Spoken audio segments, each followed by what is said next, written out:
കേരളത്തിലെ ഏറ്റവും വലിയ ഹിന്ദു പാർട്ടിയായ CPM തകർന്നതുകൊണ്ട് സംസ്ഥാനത്തിന് ഗുണപരമായ മാറ്റമൊന്നും സംഭവിക്കാൻ പോകുന്നില്ല. ട്രൂ കോപ്പി ഉള്ളപ്പോൾ ഫോട്ടോസ്റ്റാറ്റ് എന്ന് ചിന്തിക്കുന്ന അണികൾ ഒരുപക്ഷെ BJPയിലേക്ക് ഇതേപടി കുടിയേറും. CPM തകർന്ന് കാണണമെന്ന് ആഗ്രഹിക്കുന്നവരിലും പ്രവർത്തിക്കുന്നത് തങ്ങൾക്ക് ഇഷ്ടമില്ലാത്തവർ നശിക്കണമെന്നും ഇഷ്ടമില്ലാത്തവരെ നശിപ്പിക്കണമെന്നുമുള്ള കമ്മ്യൂണിസ്റ്റ് സംസ്കാരമാണ്. അതുപോലെ സ്വയം തിരുത്താതെ എപ്പോഴും മറ്റുള്ളവരിൽ കുറ്റം കണ്ട് അവരെ തിരുത്താൻ ശ്രമിക്കുന്നതും മറ്റൊരു കമ്മ്യൂണിസ്റ്റ് സംസ്കാരം. ചത്തതേ ജീർണിക്കൂ.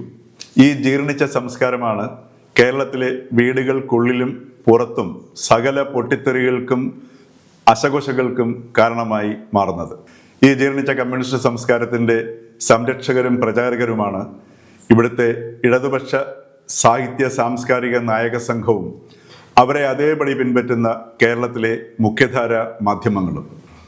ഈ അവസ്ഥയിൽ കേരളത്തിൽ ആര് അധികാരത്തിൽ വന്നു കഴിഞ്ഞാലും സമീപ ഭാവിയിലൊന്നും കാര്യമായ മാറ്റമൊന്നും കേരളത്തിൽ സംഭവിക്കാൻ പോകുന്നില്ല.